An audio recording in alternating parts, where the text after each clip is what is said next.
un franco-algérien, etc. Nous, on est franco-franco. Mais nous, on n'est pas chargé de toucher, on est chargé de payer. C'est un peu différent.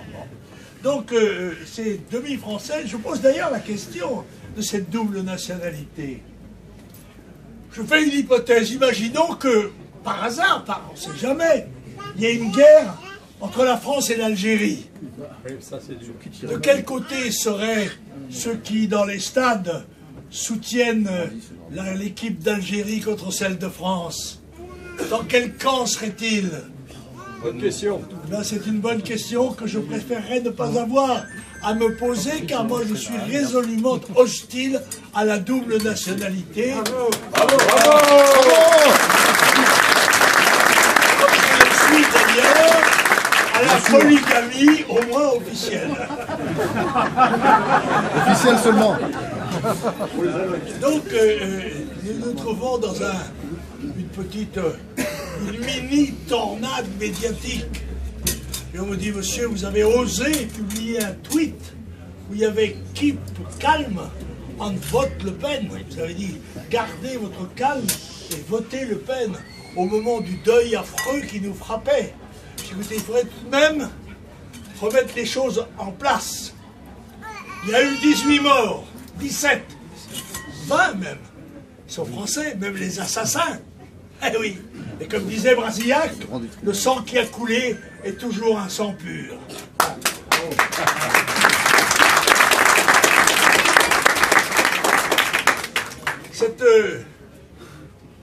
Ces événements ont attiré l'attention sur l'invasion que subit notre pays depuis 40 ans.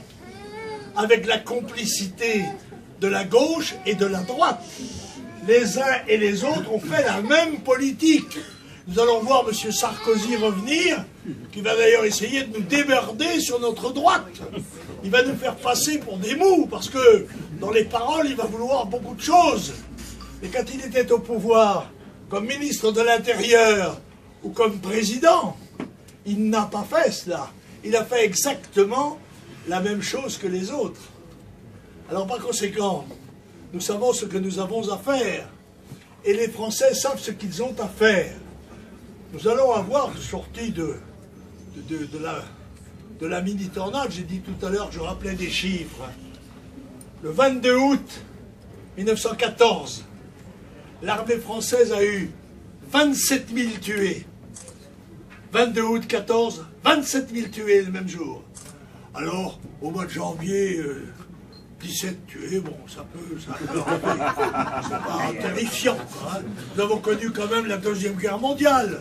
Nous avons connu la guerre d'Indochine, la guerre d'Algérie. Bon, nous savons bien que nous ne sommes pas en mesure de résister à une offensive terroriste sérieuse, que nous n'avons même pas les moyens des forces anti-émeutes pour tenir plus de 3 villes, 3 jours.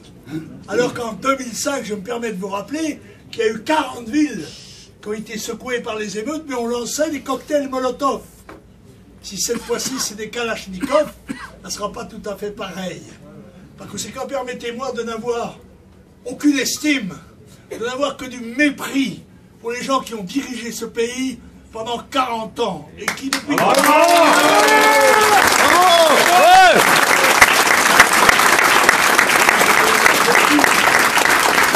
Depuis 40 ans se sont faits les complices d'une véritable trahison de la patrie française et du peuple français. Ayons le courage d'employer les mots qui conviennent.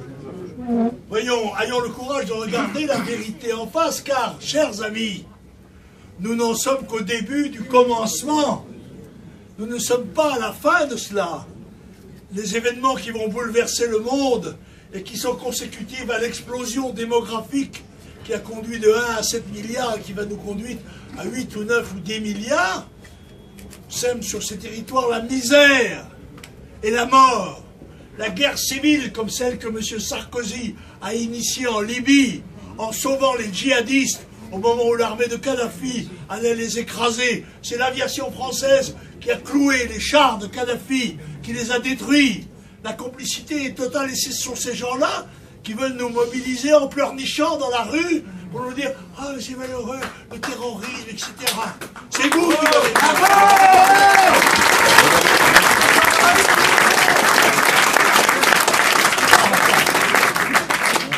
Nous savons, il était loisible de prévoir tout cela, puisque le nombre des immigrés étrangers ne cessait d'entrer dans notre pays. On ne sait pas à quelques millions près combien ils sont. L'INSEE, organisme officiel, dit 12 millions. Azouz Begag,